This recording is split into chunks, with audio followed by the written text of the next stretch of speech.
सोना चांदी versus mutual fund, stock market या बिजनेस, मुकेश अंबानी का इसके बारे में क्या कहना है। देखिए हाल ही में ब्लैक रॉक म्यूचुअल फंड की एक इवेंट हुआ था, वहां पर बात हो रही थी long term economic growth India के बारे में, इंडियन हाउस होल्ड सेविंग की भी बात हो रही थी कि गरीब मध्यम वर्ग जो लोग हैं, मिडिल क्लास, आजकल बहुत लोग सोना चांदी, देखिए जितनी बातें आप गरीब और मध्यम वर्ग में सोना चांदी की हो रही ना, इतनी बातें एक हाई क्लास में नहीं हो रही। आज लोग ज्यादा से ज्यादा मिसलीडिंग इंफॉर्मेशन भी बहुत है, 5 लाख पे चांदी जाएगी, 10 लाख पे जाएगी, बहुत सारी अफवाह है। लेकिन मुकेश अंबानी का क्या कहना है, ये सारी चीजें मैं लेके आया हूं द इकोनॉमिक टाइम्स के एक आर्टिकल में, और मुकेश अंबानी ने इसमें क्या कहा, ये आर्टिकल जो मैंने नीचे डिस्क्रिप्शन में दिया है वो देखेंगे, आप सब समझ जाएंगे कि एक बड़े इन्वेस्टर जिसकी पहुंच भारत के हर जगह प्लस ग्लोबली भी बड़े बड़े इन्वेस्टर इनसे लिंक है, तो इनका सोना चांदी, शेयर मार्केट से और बिजनेस क्या सोचते हैं और आम जनता क्या सोचती है, तो ये पूरा इंटरव्यू इस आर्टिकल के थ्रू हम डिकोड करेंगे। तो मुकेश अंबानी जी का कहना है कि भाई साहब जो गोल्ड और सिल्वर है ना वो सेफ है, लेकिन ये वेल्थ क्रिएट नहीं करते, ये सिर्फ वेल्थ बचाते हैं बट वैल्यू क्रिएट नहीं कर सकते। मान लीजिए 1 लाख रुपए आपने 2025 में किसी ने दिया और आप कैश में आपने घर पे रखे,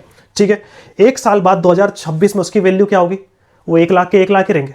उसके अगेंस्ट मान लीजिए आप 2025 में 1 लाख का सोना रखते तो क्या वैल्यू होती। अब वो तो अभी 2022 के बाद जियोपॉलिटिकल टेंशन और वर्ल्ड के कारण थोड़ा सा भाव बढ़ा है, लेकिन 3 या 4 साल के रिटर्न प्लस 40-50 साल के रिटर्न से आप कंपेयर नहीं कर सकते। तो मान लीजिए सोना 1 लाख रुपए का अगर आपने सोना लगा तो 2026 में उसकी कितनी वैल्यू हो जाएगी, 1 लाख 6,000, 7,000, 8,000। तो अगर आपको 2025 का जो टीवी 1 लाख का मिल रहा था, अगर वो 1 लाख आप कैश ले जाते तो क्या 2026 में उसकी वैल्यू अगर 1 लाख 7,000 हो गई तो क्या आप 1 लाख से वो टीवी खरीद सकते? नहीं, आपको 6,000 और चाहिए, ठीक है। तो मतलब जो कैश है उसकी वैल्यू सेम नहीं गिरी है, वही जो सोना है वो आप 1 लाख 6,000, 7,000 जो हुआ है वो आप ले जाएंगे और वही 1 लाख 7,000 का मिल जाएगा। मतलब जो 1 लाख की वैल्यू है उस सोने ने सेम है, बचा के नहीं रखी है। तो वही कहना है कि वैल्यू सोना बचाता है, ठीक है, वैल्यू बढ़ाता नहीं है। इसलिए फास्ट ग्रोइंग इकोनॉमी मतलब इंडिया में यह पैसा इडल है, ये सिर्फ पड़ा हुआ है, ये काम नहीं आ रहा है। दूसरी बहुत इंपॉर्टेंट बात बोली कि इंडिया भारी मात्रा में सोना और चांदी इंपोर्ट कर रहा है। इंडिया लगभग $60 बिलियन का गोल्ड और 10 से 15 बिलियन डॉलर की इंपोर्ट करा है, ठीक है। लोग क्या सोच रहे हैं कि भाई साहब हाइप इतनी बढ़ रही है कि चांदी का रेट इसलिए बढ़ रहा है क्योंकि ईवी में यूज होगा, बैटरी में यूज होगा, सोलर में यूज होगा। अरे भाई साहब मुझे एक बात बताओ, अगर चांदी 1,70,000, 80,000 की अगर चांदी 5 लाख 10 लाख पे पहुंच जाएगी और वो मटेरियल, कच्चा मटेरियल कंपनी वाले अपने ईवी में लगाएंगे तो आपके गाड़ी के भाव क्या हो जाएंगे, ठीक है। और चांदी कहां से आती है, चांदी के तो यूं ही सप्लाई बहुत है।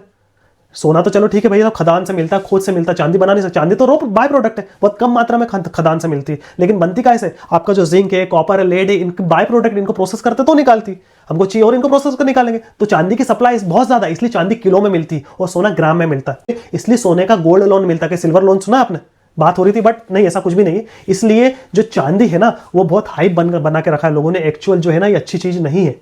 और इतिहास गवाह है कि चांदी जब भी गिरी है बहुत तेजी से गिरी, और यही कारण है शायद कुछ दिनों में आप देख रहे हो कि चांदी के भाव कहा जा रहे हैं। लेकिन अंबानी जी का यही कहना है साहब कि भाई साहब ये जो पैसा है ना ये इकोनॉमी में काम नहीं आ रहा है, सोना चांदी का, ये आम लोगों के लिए बात कर रहे हो। और इंडिया की जो फॉर्मल फाइनेंशियल सिस्टम है ना, चांदी सोना उससे बाहर है, उसका पैसा यूज नहीं हो रहा, क्योंकि आम लोग सोना चांदी की बात तभी करते हैं जब भाव बढ़ते, शेयर मार्केट की बात तभी करते हैं जब भाव बढ़ते। जब चांदी सोना 60-70 पे था, 50 पे था, कोई नहीं पूछ रहा था, अब अचानक पूछ रहे, अभी फिर गिरने लग जाएगी, कोई नहीं पूछेगा, फिर बढ़ने लग जाएगी, फिर पूछेगी। इसको कहते हैं फोमो साइकोलॉजिकल भाषा में। तीसरी मोस्ट इंपॉर्टेंट बात कि भाई साहब अगर वो पैसा कैपिटल मार्केट में लगाया तो कंपाउंडिंग हो सकता है। कैपिटल मार्केट मतलब शेयर मार्केट, म्यूचुअल फंड या धंधे में। उदाहरण के तौर पे अगर कंपनी ग्रो करेगी, प्रॉफिट बढ़ेगा तो इन्वेस्टर का जो पैसा है वो कंपाउंड रिटर्न देने की संभावना होगी, ठीक है। और असली वेल्थ क्रिएशन का है भाई साहब कैपिटल मार्केट में, मतलब शेयर मार्केट, म्यूचुअल फंड या फिर बिजनेसेस, ठीक है। ऐसा मुकेश अंबानी जी का कहना। और वाकई अगर आप समझदार है, पढ़े लिखे हैं तो और कैपिटल मार्केट में और इतिहास को जानते हैं और इकोनॉमी को जानते हैं तो डेफिनेटली आप समझ पाएंगे कैपिटल मार्केट क्या होता है। चौथी बात इंपॉर्टेंट कही है उन्होंने कि भाई साहब जो इडल मनी है वो कभी कंपाउंड नहीं कर सकता। इडल मनी मतलब वो पैसा जो बैंक में पड़ा है, वो गोल्ड जो आपके लॉकर में पड़ा है, ये कंपाउंडिंग नहीं कर सकता है। कंपाउंडिंग हमेशा तभी होगी जब पैसा आपका प्रोडक्टिव एसेट में जाएगा। प्रोडक्टिव एसेट मतलब बिजनेस हो गया,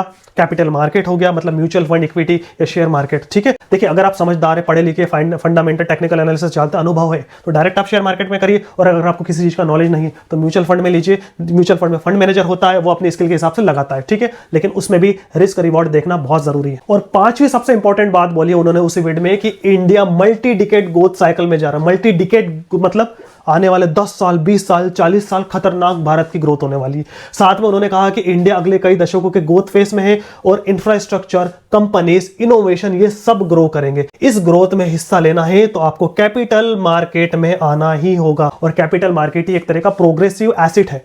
उनकी नजर में गोल्ड और सिल्वर नहीं है।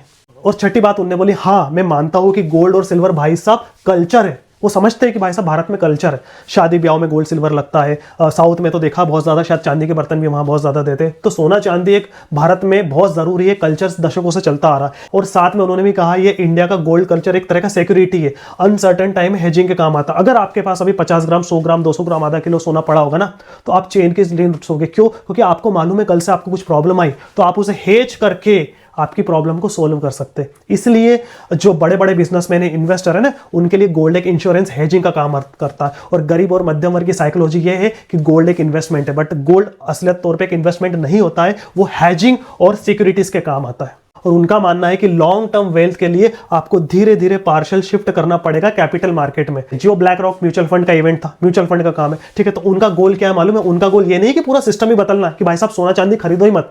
उनका ये कहना है इन्वेस्टिंग को आसान करना, ये रातों रात ओवरनाइट नहीं होने वाला, ठीक है। उनका ये कहना है कि इन्वेस्टिंग सिंपल करनी है, सेफ करनी है, एक्सेसिबल बनाना है करोड़ों इन्वेस्टरों के लिए। मतलब म्यूचुअल फंड एक तरीका है, ठीक है। एक समय था, आपने देखा होगा म्यूचुअल फंड पहले जब कोई लेता था तो पहले भाई साहब बैंक जाता था, फिजिकल फॉर्म आता था, भरते थे, चेक देते या फिर कैश जमा करते, तब जाके मिलता था 10 से 15 दिन, 20 दिन। आज क्या हुआ? आप गोल्ड म्यूचुअल फंड हो गया, इक्विटी म्यूचुअल फंड हो गया, डेट फंड हो गया, रिट्स हो गया, आप गवर्नमेंट बॉन्ड्स अगर ले रहे हो तो वो भी म्यूचुअल फंड। तो म्यूचुअल फंड एक तरह का एक समाधान है कि आसान तौर पे इन्वेस्टिंग को सिंपल कर दिया, ठीक है। सेफ मतलब जोखिम को देखते हुए आपके किस एसेट क्लास में लगाना है म्यूचुअल फंड के, वो भी देख सकते हो। और एक्सेसिबिलिटी आसान, मोबाइल से आप यूपीआई के थ्रू पैसे निकालना, डालना, एसआईपी सब कर सकते हैं। तो उनका मानना है कि भाई साहब आपको पैसा बनाना है तो वो लॉन्ग टर्म में ही बनेगा, और लॉन्ग टर्म में बनने के लिए भाई साहब प्रोग्रेसिव एसेट क्लास में लगाना पड़ेगा। गोल्ड सिल्वर इंपोर्ट होता है और इंपोर्ट वो इकोनॉमी के लिए ईडल है, और असली वेल्थ क्रिएशन का होती है कैपिटल मार्केट में। और उनका कहना है इंडिया अभी मल्टी डिकेड ग्रोथ साइकिल में है।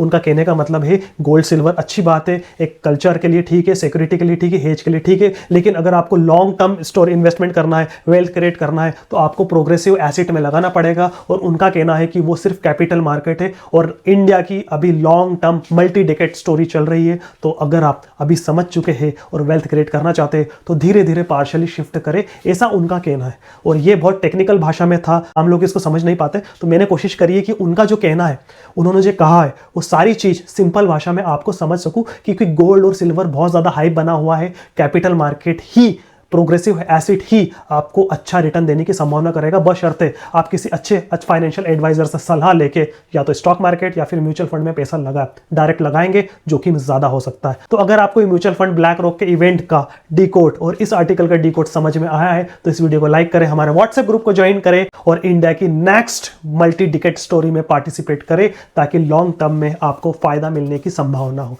अगर आपको वीडियो अच्छी लगी तो लाइक करें, शेयर करें।